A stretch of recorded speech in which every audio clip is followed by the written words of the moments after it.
Oi cinéfilos, meu nome é Carolina e bem-vindos a mais um vídeo do Assista um Filme. E no vídeo de hoje eu vim trazer a minha crítica sobre o filme Enola Holmes 3. Antes de assistir esse terceiro, eu resolvi reassistir os outros dois filmes da franquia e honestamente eu saí muito satisfeita. Por isso, eu fui assistir esse terceiro filme com grandes expectativas. E esse terceiro, ele é um tanto mais ambicioso do que os outros dois filmes, trazendo uma história grandiosa, principalmente por dois motivos. O primeiro deles é que é um momento de muita mudança dentro da vida da Enola, que é o seu casamento, e a outra é que ela investiga um crime extremamente chocante, o sequestro de Sherlock Holmes. O filme então segue a mesma estrutura narrativa que os outros dois filmes, sempre começando com a Enola investigando algum crime que parece ser algo pequeno, mas que depois se mostra em uma grande conspiração envolvendo várias questões da sociedade da época. No primeiro filme, sendo os direitos das mulheres, no segundo, as questões trabalhistas, o trabalho precário ali dentro de uma fábrica de fósforos, e aqui principalmente a intervenção da coroa britânica dentro de Malta. Mas sendo sincera, eu acho que por ser uma história muito maior, o filme me perdeu em alguns momentos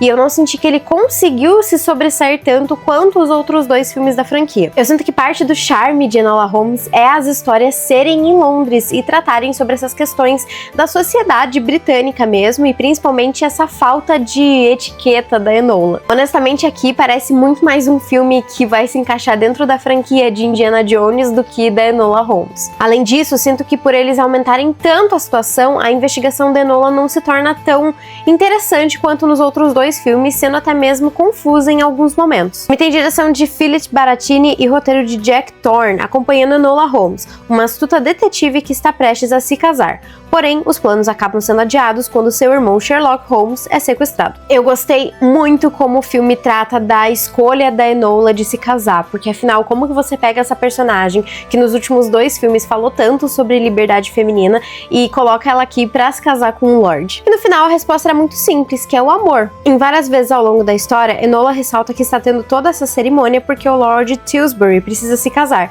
E como ela ama ele, ela está disposta a abrir mão disso. E compramos totalmente essa decisão da personagem, principalmente por conta da química entre os dois atores, que vem desse romance lento que vai andando pouco a pouco em cada um dos filmes. E achei interessante principalmente por mostrar a Enola lidando com essa decisão dela, levando em consideração o que a família dela vai pensar dela ter tomado a decisão de se casar. E também com isso, outro ponto muito legal dentro da história é a evolução do relacionamento entre a Enola e o Sherlock. Dentro do filme eles até falam que às vezes investigam um caso juntos, e acho que seria interessante, talvez para um quarto filme, trazer realmente esses dois personagens trabalhando juntos. O que eu acho legal na relação deles é que eles são muito irmãos, assim, acho que eles conseguem estar certos e errados ao mesmo tempo, encontrando alguns pontos de similaridade ali, que é o que une eles, para além de serem apenas irmãos, e também trazendo bastante da questão do equilíbrio entre a razão e a emoção, visto que o Sherlock é muito mais a razão e a Enola ainda tem alguns traços mais ligados com a emoção. Aqui falando justamente que ter esse lado emotivo não necessariamente é algo ruim, mas que é algo que ali acaba fortalecendo a personagem e a sua investigação. E além do casamento de Enola, o outro grande tema dentro da história é o anticolonialismo, falando principalmente sobre a presença da coroa britânica em Malta, inclusive trazendo como um dos novos coadjuvantes um revolucionário que deseja libertar Malta dos britânicos. Mas apesar de ser algo bem forte dentro da trama, admito que senti falta de ter sido mais aprofundada, como a questão dos trabalhadores na fábrica de fósforos, já que aqui dentro do filme toda essa questão parece apenas uma explicação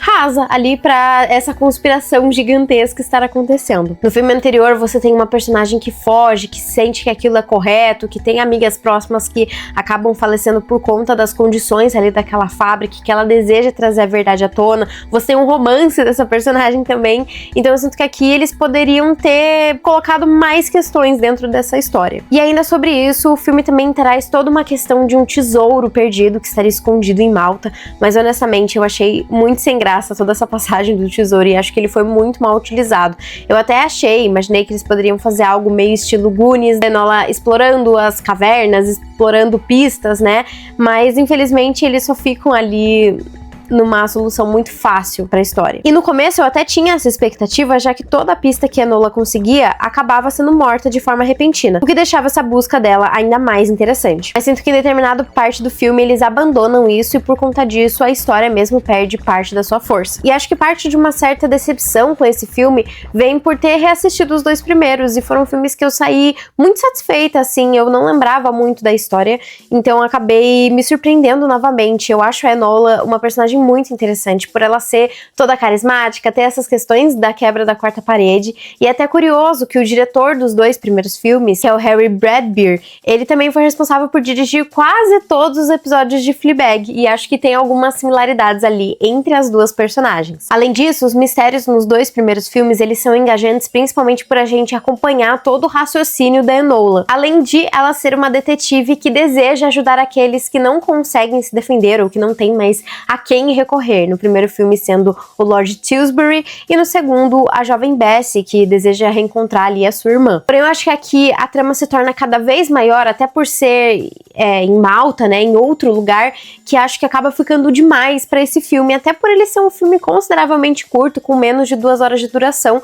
ao contrário dos dois primeiros filmes também. E particularmente eu acho que o charme dessa história era ser em Londres. E claro, é uma história cheia de várias questões e subtramas diferentes, o que acaba deixando bem inchado mesmo tudo que a gente vê dentro da história. Porque você tem o Dr. Watson agora fazendo sua primeira aparição dentro aí da trilogia, você tem a volta da Moriarty, você tem o desaparecimento do Sherlock, a questão do ouro do Afeganistão, todo o anticolonialismo envolvendo Malta e a coroa e os revolucionários ali, a própria mãe de Enola Holmes, a questão do casamento. Então, assim, é muita história para um filme só, apesar de achar que todas essas linhas narrativas tinham questões interessantes.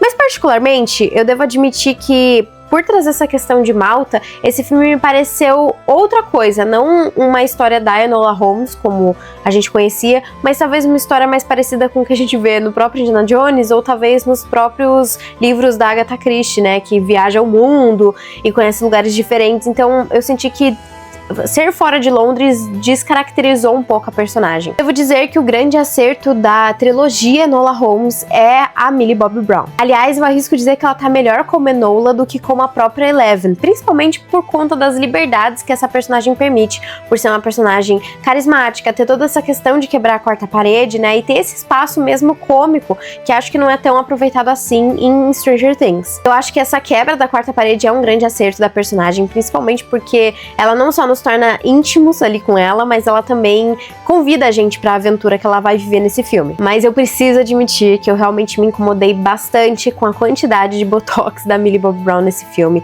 principalmente depois de ter reassistido os dois primeiros e ver o quão destoante fica essa personagem, porque tira a gente dessa imersão, desse realismo do filme. Outra questão também é que nesse filme colocaram ela em algumas perucas que não funcionaram pra dentro da história e também tiram todo esse realismo ali construído. E é isso, é um problema que nunca é da personagem em si, né, mas sim dessa produção toda. No final, Enola Holmes 3 é um bom filme, mas ele não empolga tanto quanto os outros dois. Eu acho que as aventuras vividas por ela nos dois primeiros filmes são mais interessantes, mais bem construídas, assim, as pistas são mais legais de acompanhar, sendo descobertas e investigadas ali.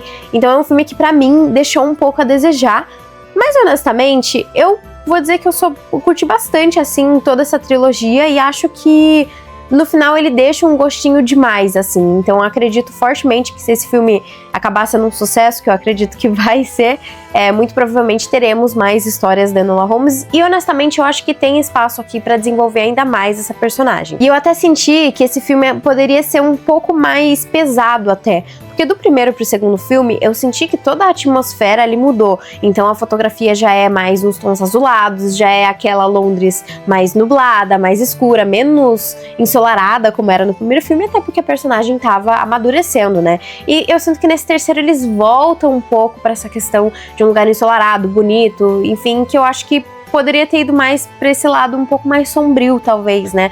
justamente para acompanhar o amadurecimento da personagem mesmo. E fortemente acredito que seria muito interessante para um próximo filme fazer uma aventura menor, que não envolvesse uma grande conspiração como esses 3 filmes e envolvesse somente, vamos dizer, uma investigação de um homicídio ali em Londres. Acho que seria um filme que poderia ser muito interessante. Mas bom, pra mim esse filme tem uma nota 6 e ele tá disponível na Netflix. Mas então foi isso, pessoal. Se você gostou do vídeo, não esquece de curtir, compartilhar e comentar o que você achou de Enola Holmes, se você gosta da franquia e qual que é o seu detetive da ficção favorita. Então foi isso e até o próximo vídeo.